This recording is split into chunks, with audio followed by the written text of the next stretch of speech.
नमस्कार, आप देख रहे हैं जेके 24/7 न्यूज। मैं हूं आपके साथ राजेश कुमार। वक्त हमारे खास कार्यक्रम ग्लोबल ब्रेकिंग का, जहां पर हम आपके लिए दुनिया भर से तमाम बड़ी खबरें लेकर आते हैं। एक्सपर्ट हमारे साथ जुड़ते हैं, उनसे खबर के हर एंगल को समझने समझाने की कोशिश करते हैं। तो कार्यक्रम की शुरुआत बड़ी खबर के साथ।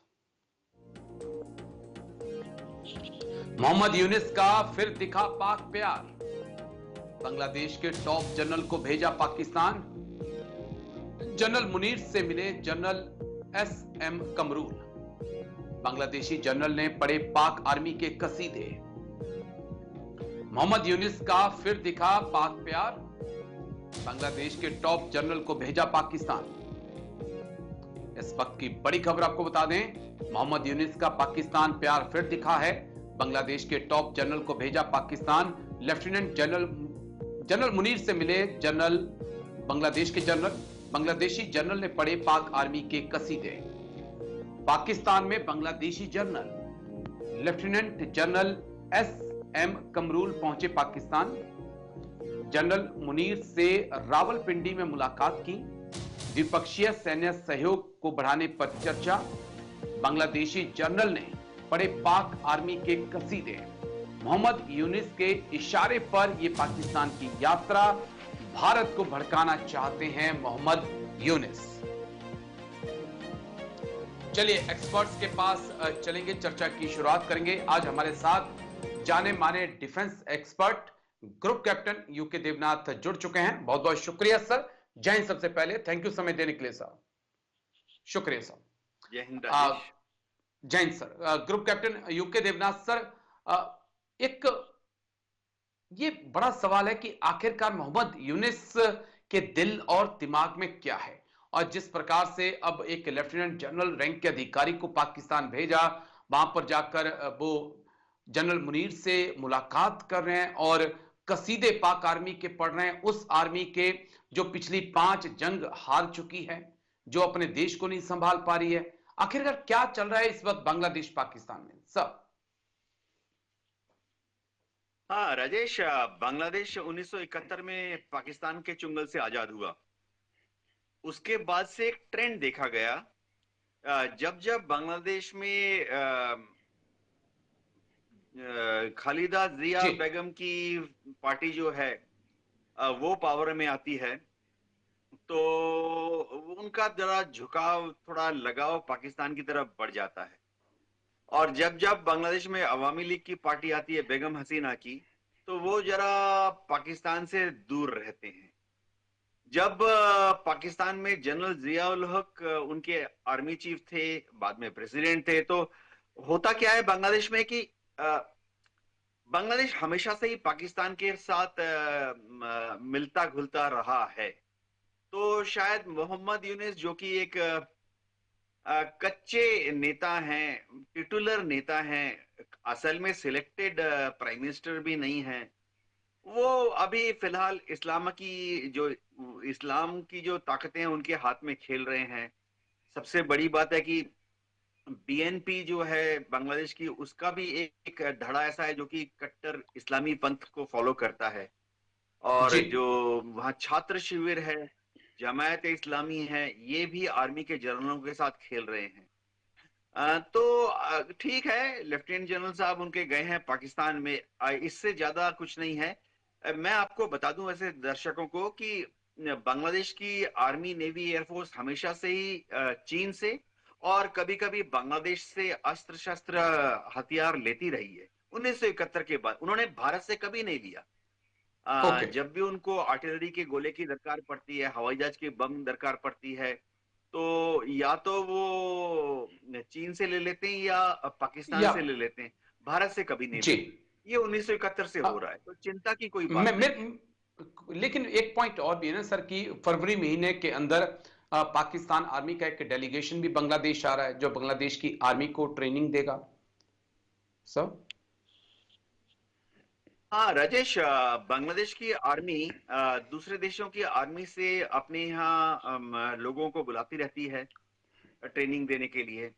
चाइनीज आर्मी के और एयरफोर्स के और चाइनीज नेवी के जो अफसरान हैं, वो लगातार उनका बांग्लादेश में प्रेजेंस रहा है। हमारी इंटेलिजेंस एजेंसी बताती रहती हैं कि लगातार पिछले 40 साल से 30 साल से कि चाइना के 3 नेवी के अफसर, चाइना के 7 एयरफोर्स के अफसर बांग्लादेश में हैं पिछले महीने जी। से।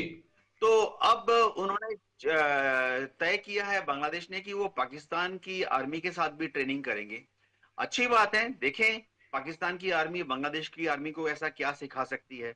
मेरे ख्याल से एक अच्छी चीज वो सिखा सकते हैं कि जैसे पाकिस्तान की आर्मी ने 1971 में सरेंडर किया था ना ढाका में, जी। तो कम से कम वो सरेंडर कैसा होना सकता है, करना पड़ता है, सरेंडर सेरेमनी कैसे ऑर्गेनाइज करते हैं, वो सिखा सकते हैं पाकिस्तान की आर्मी बांग्लादेश की आर्मी को। जी, लेकिन जी। एक चीज और सिखाई जा सकती है कि तख्ता पलट देश के अंदर कैसे किया जाता है, कैसे लोकतांत्रिक सरकारों को गिराकर वहां पर राज किया जाता है। चलिए मैं लौटता हूं सर आपके पास, एक और बड़ी खबर आ रही है, उसके बाद मैं आपके पास आऊंगा। बड़ी खबर इस वक्त की एक और, साउथ कोरिया में पूर्व राष्ट्रपति योल गिरफ्तार, सीढ़ी लगाकर घर में घुसे 1000 पुलिसकर्मी।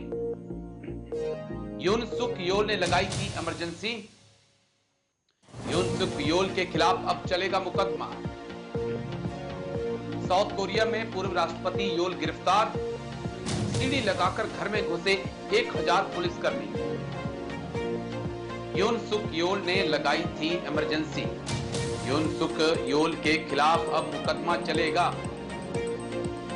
साउथ कोरिया में पूर्व राष्ट्रपति योल अब गिरफ्तार।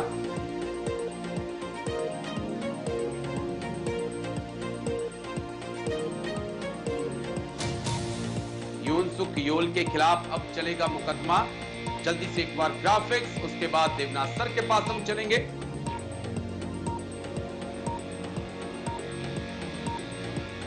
यून सुक योल ने इमरजेंसी लगाई थी। यून सुक योल गिरफ्तार, पूर्व राष्ट्रपति साउथ कोरिया। साउथ कोरिया के पूर्व राष्ट्रपति यून सुक योल पिछले महीने लगाई थी इमरजेंसी। योल के घर में घुसकर 1000 पुलिसकर्मी सीढ़ियों का इस्तेमाल कर घर में घुसे। मार्शल लॉ की चल रही है जांच। यून सुक योल को गिरफ्तार किया गया है। 3 दिसंबर को 6 घंटे के लिए उन्होंने मार्शल लॉ लगाया था और वो मार्शल लॉ यून सुक योल के लिए बहुत महंगा पड़ा। कुर्सी जा चुकी है और अब उनको जेल भेजने की तैयारी है। हम सीधा देवनाथ सर के पास चलेंगे। ग्रुप कैप्टन यूके देवनाथ लगातार हमारे साथ बने हुए हैं। सर, समझ नहीं आया कि 3 दिसंबर को क्या यून सुक योल के दिमाग में आया कि देश में इमरजेंसी घोषित कर दी, 6 घंटे बाद वापस ले ली। इमरजेंसी ने राष्ट्रपति का जो पद था उसको भी छीन लिया और अब घर से उठाकर पुलिस उनको ले गई। अब मुकदमा और जेल के अंदर डालने की पूरी तैयारी। तो क्या था दिमाग में यून सुक योल के सर? राजेश, साउथ कोरिया की जो डोमेस्टिक पॉलिसी है उसके तहत प्रेसिडेंट को के पास सुप्रीम पावर है, जैसा कि जी। अमेरिका में है। लेकिन ये जाहिर बात है कि उन्हें अपने साथ अपनी जो सेनेट है, जैसे हमारी पार्लियामेंट है, उसको भी साथ लेके चलना पड़ता है। खास तौर से अगर मार्शल लॉ लगा रहे हैं तो उनको डेफिनेटली ये होना चाहिए कि पार्लियामेंट उनके साथ चलेगी। हो ऐसे गया कि ट्रेडिशनली साउथ कोरिया में जो पॉलिटिकल पार्टीज हैं वो 2 तरह की हैं। एक तो ऐसी पॉलिटिकल पार्टीज जो कि नॉर्थ कोरिया के प्रति नरम विचार रखती है। जी। जाहिर बात है कि नॉर्थ कोरिया और साउथ कोरिया ट्रेडिशनली कल्चरली एक ही देश हैं। 1900 द्वितीय विश्व युद्ध के पहले तक तो प्रैक्टिकली एक ही देश था। दोनों तरफ रोटी बेटी का नाश्ता रिश्ता था। ना था। यहाँ जी। के लोग वहां शादियां करते थे, वहां के लोग इधर शादियां करते थे। साउथ कोरिया में जब से वो 1953 के बाद जब वहां पर यूनाइटेड नेशन की फोर्सेस, यानी बोला तो अमेरिका की फौज जीत गई, तब से साउथ जी। कोरिया में कुछ पॉलिटिकल पार्टीज ऐसी भी पनप गई हैं अमेरिकन प्रोटेक्शन में, जो कि नॉर्थ कोरिया के एकदम खिलाफ हैं। वो नॉर्थ ओके। कोरिया को अपना दुश्मन मानती है। तो ये जो प्रेसिडेंट हैं उन्हें इन दोनों में बैलेंस बनाए रखना होता है। हो ऐसा गया कि प्रेसिडेंट यून को लगा कि ऐसी पॉलिटिकल पार्टीज या ऐसे तत्व जो कि नॉर्थ कोरिया के साथ फ्रेंडली रिश्ते रखते हैं, वो शायद ज्यादा मजबूत होते जा रहे हैं। और ये समझना पड़ेगा कि इस तरह की पॉलिटिकल पार्टीज या ऐसी जनसंख्या जो कि नॉर्थ कोरिया के साथ न्यूट्रल या फ्रेंडली रहना चाहती है, बहुत बड़ी तादाद में है वहां पर, बहुत बड़ी जी तादाद में है। इनफैक्ट जो पुरानी जनरेशन है, जो वृद्ध लोग हैं, वो सब नॉर्थ कोरिया को अपना दुश्मन नहीं मानते हैं। नॉर्थ कोरिया ठीक तो है उनका सर। दुश्मन 1951-53 के बाद ही बना, अमेरिका ने बनाया। जी राजेश। जी चलिए, मैं लौटता हूं सर आपके पास। एक और बड़ी खबर आ रही है, उसके बाद मैं आपके पास आऊंगा। बड़ी खबर आपको बता दें इस वक्त की, एक और बड़ी खबर। जो बाइडेन ने दिया अपना आखिरी भाषण। अमेरिका आगे भी सुपर पावर बना रहेगा, जो बाइडेन बोले। चीन कभी अमेरिका से आगे नहीं निकल पाएगा। अफगानिस्तान में युद्ध खत्म करना मेरा सही फैसला। बड़ी खबर, जो बाइडेन ने दिया आखिरी भाषण। अमेरिका आगे भी सुपर पावर बना रहेगा, जो बाइडेन बोले।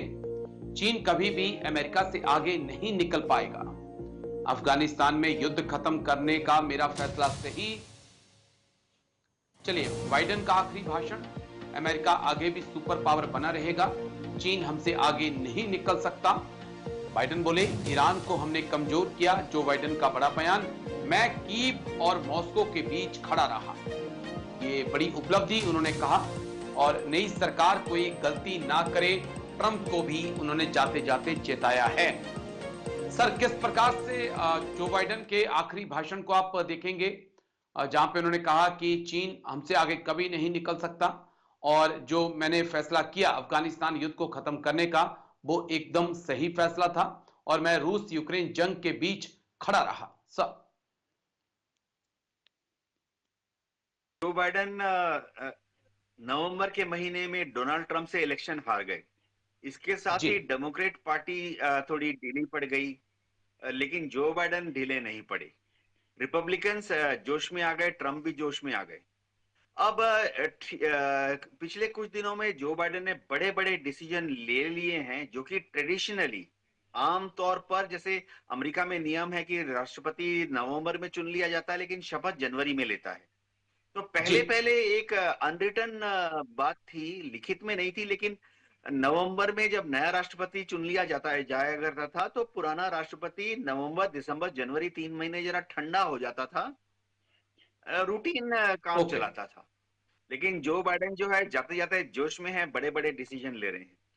हाँ, उनका ये कहना कि चीन कभी अमेरिका से आगे नहीं बढ़ पाएगा, शायद इसमें कुछ तथ्य भी हैं। देखिए, अमेरिका की जो जीडीपी है वो करीबन 28 ट्रिलियन डॉलर है। जी चीन की जीडीपी करीबन 17 ट्रिलियन डॉलर है। इसके मुकाबले भारत की जीडीपी करीबन 4 ट्रिलियन डॉलर है। तो चीन को अमेरिका को टेक ओवर करने में बहुत समय लगेगा। एक और चीज राजेश, ये समझना पड़ेगा कि चीन की जीडीपी भले ही बड़ी हो, लेकिन चीन सिर्फ छोटी छोटी चीजें बनाता है। जी दुनिया में जितनी बड़ी बड़ी चीजें हैं, वो सब अमेरिका बनाता है। तो चीन में जो भी इंडस्ट्रियल प्रोडक्शन है, समझिए जी चीन जी अपने यहाँ बल्ब बना रहा है, वेरी गुड। चीन अपने यहाँ बल्ब बनाकर दुनिया को एक्सपोर्ट कर रहा है, वेरी गुड। लेकिन वो जो बल्ब बनाने की मशीन है, वो जी चीन अमेरिका से इंपोर्ट करता है। जैसे चीन अपने यहाँ लोहे का सामान, स्टील का सामान बनाकर दुनिया भर को बेच रहा है। लेकिन उस लोहे के सामान पे काम करने के लिए जो वेल्डिंग मशीन है या लेथ मशीन है, जी वो चीन अमेरिका से मंगाता है। तो हो ये रहा है कि चीन दुनिया भर को बहुत एक्सपोर्ट कर रहा है, मशीनें भी भेज रहा है, चाहे पंखे हो, चाहे टेलीविजन हो, चाहे कार हो। लेकिन इनको बनाने की जो कैपिटल, जो मदर इक्विपमेंट होती है, कैपिटल मशीन होती है, वो चीन अमेरिका जी से लाता है। ओके। तो ठीक है, चीन मजबूत बन रहा है, लेकिन आने वाले दशकों में अमेरिका को एक कभी लंबा पीछे वक्त नहीं कर पाएगा। लगेगा। हाँ। जी, आपका कहना है कि एक लंबा वक्त लगेगा अमेरिका को क्रॉस करने में। मैं लौटता हूं सर, एक और बड़ी खबर है, उसके बाद मैं आपके पास लौटूंगा। इस वक्त की एक और बड़ी खबर आपको बता दें। तालिबान की जासूसी कर रहा पाकिस्तान।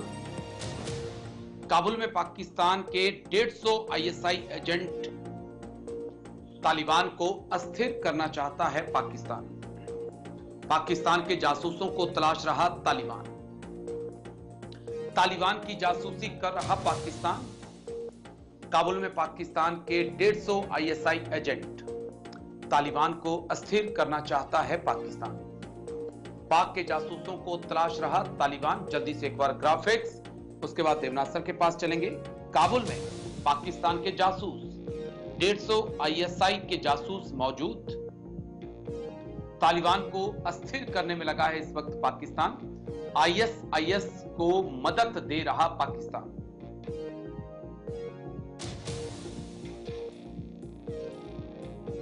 और सबसे अहम बात कि अफगानिस्तान की एटीसी एयर ट्रैफिक कंट्रोल के अंदर जो है वो आईएसआई मौजूद है। खोस्त प्रांत हवाई अड्डे में भी आईएसआई के एजेंट मौजूद हैं। पाक पहुंच रहे तालिबान की जानकारी। ये अहम है कि पाकिस्तान, तालिबान या कहें अफगानिस्तान कौन पहुंच रहा है, इसकी सारी जानकारी जो है वो एटीसी के जरिए पाकिस्तान तक पहुंचाई जा रही है। हम सीधा देवनाथ सर के पास चलेंगे, जाने माने defence expert group captain UK Devnath हमारे साथ लगातार बने हुए हैं। देवनाथ सर, क्या एटीसी को पता होता है कि कौन सी फ्लाइट आ रही है, उस फ्लाइट में कौन आ रहा है, और जिसकी संभावना जताई जा रही है कि काबुल की जो एटीसी है उसके अंदर कई आईएसआई के एजेंट मौजूद हैं, जो कि ये बता रहे हैं कि आज भारत की तरफ से कोई आया, आज सऊदी अरब से आया, आज तालिबान के नेता ने सऊदी की यात्रा की और आज वो अमेरिका की तरफ जा रहे हैं सब। राजेश, अफगानिस्तान में पाकिस्तान की पहुंच, चाहे वो इंटेलिजेंस की पहुंच हो, पहले से ही काफी ज्यादा थी। 1979 में जब वहां तख्ता पलट हो गया, उसके बाद तो और भी ज्यादा आईएसआई की पैंठ अफगानिस्तान में हो गई। इसका रीजन ये है कि बॉर्डर के उस तरफ और बॉर्डर के इस तरफ एक ही तरह के लोग रहते हैं। पख्तूनिस्तान के जो लोग हैं, खैबर पख्तूनख्वा के लोग हैं, चाहे वो डोरन लाइन के उस तरफ रहते हो, हेरात में, कंधार में, और जो पाकिस्तान में रहते हैं पख्तून या पठान, वो एक ही बिरादरी के हैं, एक ही जाति के हैं। तो इनके द्वारा जाहिर बात है कि ये लोग पढ़ लिख कर जब काबुल में जाते हैं, वहां नौकरियां करते हैं, तो उनका संपर्क उनके रिश्तेदारों के साथ पाकिस्तान में रहता है। तो पाकिस्तान की आईएसआई ऐसे रिश्तेदारों से मिलती रहती है और अफगानिस्तान में वो अपने कॉन्टेक्ट्स को मेंटेन करते रहते हैं। ये पाकिस्तान की आईएसआई ने तब भी किया था जब अफगानिस्तान पे रूस समर्थित सरकार थी। जब अमेरिका अफगानिस्तान में घुस आया तो तब भी पाकिस्तान की आईएसआई ने अफगानिस्तान के हर कोने कोने में अपने एजेंट्स को रखा था, सीआई के एजेंट्स की मदद से ही। तो इसमें कोई खास बात नहीं है। खास बात यह है कि अब काबुल सरकार इनको ढूंढ रही है। जहां तक एयर ट्रैफिक कंट्रोल की बात है राजेश, एयर ट्रैफिक कंट्रोल में ऐसी कोई चीज सीक्रेट नहीं होती है। जितनी कम्युनिकेशन होती है वो ओपन वायरलेस पर होती है। जितनी कम्युनिकेशन एयर ट्रैफिक कंट्रोल में होती है, उसकी जो मैसेजेस जाते हैं वो normal messages, open source messages जाते हैं, अखबार में छपते रहते हैं, टेलीविजन में आते रहते हैं। लेकिन हाँ, जो काबुल में नई सरकार आई है तालिबान की, वो कोशिश कर रही है कि पाकिस्तान के जो एजेंट है उनको ढूंढा जाए। इससे क्योंकि वो लगातार आईएस के संपर्क में भी है ना सर। समस्या आ रही है कि आईएस को भी पाकिस्तान मजबूत करने में लगा है ताकि तालिबान को अस्थिर किया जा सके। चलिए मैं लौटता हूं सर आपके पास, एक और बड़ी खबर आ रही है, उसके बाद मैं आपके पास आता हूं। इस वक्त की बड़ी खबर आपको बता दें, बांग्लादेश की सेना में हो सकती है बगावत। बांग्लादेश की सेना में बन चुके हैं 3 सेंटर। अवामी लीग समर्थक और इस्लामिक गुटों में टेंशन। सेना प्रमुख बकार उज जमान को हटाने की भी तैयारी। बांग्लादेश की सेना में हो सकती है बगावत। बांग्लादेश की सेना में हो सकती है बगावत। बांग्लादेश की सेना में बन चुके हैं 3 सेंटर। अवामी लीग समर्थक और इस्लामिक गुटों के बीच टेंशन। सेना प्रमुख बकार उज जमान को हटाने की तैयारी। इस वक्त की बड़ी खबर, बांग्लादेश सेना में होगा विद्रोह। बांग्लादेश सेना में अभी 3 गुट मौजूद हैं। अवामी लीग समर्थक जनरल जो हैं वो भी मौजूद हैं, जिनमें 2 खास जनरल हैं, जनरल मोहम्मद शाहीनुल हक और मेजर जनरल मोहम्मद मोइन, जो कि 9वीं डिवीजन के सबसे ताकतवर जनरल हैं। अब बांग्लादेश की आर्मी में 9th डिवीजन जो है उसको सबसे ताकतवर माना जाता है और इस्लामिक कट्टरपंथियों की भी नजर इस वक्त बांग्लादेश की कुर्सी पर है, जिसमें लेफ्टिनेंट जनरल मोहम्मद फैजुर रहमान प्रमुख हैं। ये खुफिया एजेंसी DGFI के प्रमुख थे। इन्होंने राष्ट्रपति को हटाने की, शेख हसीना के बांग्लादेश छोड़ने के बाद राष्ट्रपति को हटाने की साजिश भी रची थी। तख्ता पलट करने वाले छात्रों के संपर्क में है। और तीसरा गुट मध्यम मार्गी है, जिसमें वकार उज्जमान जो हैं, जो दोनों ही गुटों को साथ लेकर चलना चाहते हैं। और भारत बांग्लादेश सीमा पर अब विरोध भी दिखने लगा है बाढ़ का। चलिए, दो अहम सवाल हैं जिनको समझने की कोशिश करेंगे। देवनाथ सर, क्या अभी असली पिक्चर बांग्लादेश में बाकी है? क्या एक और तख्ता पलट हम देख सकते हैं? क्या मोहम्मद यूनिस भी अधर में छोड़कर बांग्लादेश को अमेरिका फिर से भाग सकते हैं? इसका जवाब चाहिए होगा। और दूसरा एक छोटा सा सवाल कि बांग्लादेश को इतनी समस्या क्यों होती है जब भारत अपनी सीमा पर, भारत बांग्लादेश की सीमा पर बाढ़ लगाना चाहता है? तो सब पहले छोटा सवाल, भारत बांग्लादेश सीमा पर अगर भारत बाढ़ लगा रहा है तो बांग्लादेश ठीक है, आपत्ति कर रहा है, लेकिन इंटरनेशनल लॉ के अनुसार जब तक भारत अपनी सीमा के अंदर बाढ़ लगा रहा है तब तक बांग्लादेश को कोई प्रॉब्लम नहीं होनी चाहिए। जैसे पाकिस्तान बॉर्डर पे भी हमने जो बाढ़ लगाई है वो हर जगह पर इंटरनेशनल जो बॉर्डर है IB से करीबन 300 या 500 मीटर भारत के अंदर है। तो हमारे किसानों को जब खेती करनी होती है पंजाब में, राजस्थान में, तो क्या करते हैं, वो BSF से बात करते हैं, वो बॉर्डर का गेट खोल देते हैं, फिर हमारे पंजाब के किसान उस तरफ जाके खेती करते हैं, क्योंकि उस तरफ भी 300 मीटर 500 मीटर तक हमारी भारत की जमीन है, हमारे किसानों की जमीन है। तो बांग्लादेश जो ऑब्जेक्शन कर रहा है उसमें इंटरनेशनल रूल बेस्ड नियमों के अनुसार कोई ऑब्जेक्शन की बात नहीं है।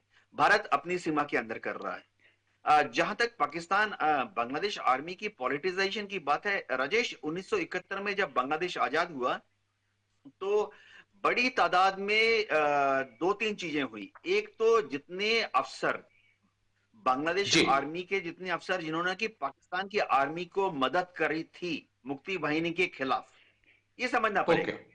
1971 के पहले वहां पाकिस्तान की आर्मी थी, पाकिस्तान की आर्मी में बांग्लादेश के लोग थे, अफसर भी बंगाली थे। तो जिन्होंने बंगाली सोल्जर्स ने या बंगाली अफसरों ने पाकिस्तान आर्मी के साथ मिलकर मुक्ति वाहिनी के विरुद्ध लड़ा, यानी भारत की फौज के विरुद्ध लड़ा, इमीडिएटली बांग्लादेश की आजादी के बाद इन लोगों को बर्खास्त कर दिया गया। ठीक सर।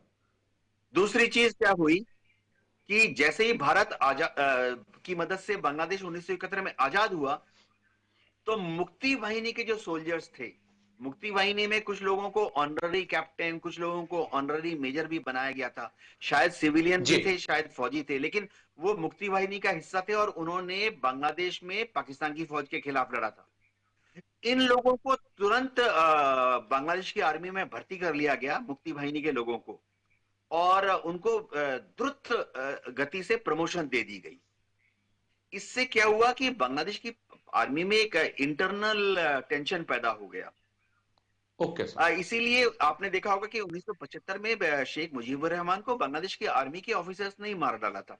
ये कौन से अफसर थे? जो कि क्योंकि शेख मुजीबुर रहमान जो है वो मुक्ति वाहिनी के सोल्जर्स और मुक्ति वाहिनी में जो अफसरान थे, सिविलियन अफसर भी थे जिन्होंने हथियार उठाकर लड़ाई लड़ी थी, लेकिन उनको ऑनररी कैप्टन और ऑनररी मेजर बनाया गया था।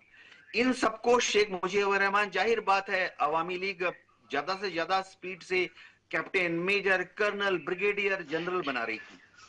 तो जो बांग्लादेश आर्मी के वह अफसर जिनको लगा कि यार हम तो पीछे रह गए क्योंकि हम तो पाकिस्तान की आर्मी में थे, अभी बांग्लादेश की आर्मी में हैं और हमें प्रमोशन नहीं दी जा रही, इन लोगों ने मार डाला शेख मुजीबुर रहमान को 1975 में। तब से ही वहां की आर्मी जो है दो धड़े में, या चलो एक न्यूट्रल धड़ा भी है, तीसरा धड़ा बटी रही है। होता यह है कि जब भी शेख हसीना पावर में आती है तो मुक्ति वाहिनी वाले अफसरों को प्रमोशन फास्ट मिल जाता है और जब भी बीएनपी यानी बेगम खालिदा की पार्टी बीएनपी पावर में आती है, तो जो भारत से गए हुए जो बिहारी मुस्लिम हैं, यानी जो कि शुरू जी। से बंगाली नहीं थे, ऐसे अफसरों को जल्दी से प्रमोशन मिल जाती है। तो बहुत ही दुर्भाग्यपूर्ण बात है, किसी भी देश की आर्मी का ऐसा पॉलिटिजाइजेशन नहीं होना चाहिए। जी। और लेकिन कह सकते हैं कि अभी बहुत कुछ बांग्लादेश में होना बाकी है और कयास तो इस बात के भी हैं कि शायद मोहम्मद यूनिस भी जल्द ही बांग्लादेश को छोड़ सकते हैं। लेकिन बहुत बहुत शुक्रिया group captain UK Devnath sir, आपका आने के लिए और तमाम पहलुओं पर इतनी बारीकी से बात रखने के लिए। ग्लोबल ब्रेकिंग में आज मेरे साथ इतना ही, कल फिर होगी मुलाकात, दीजिए इजाजत, नमस्कार।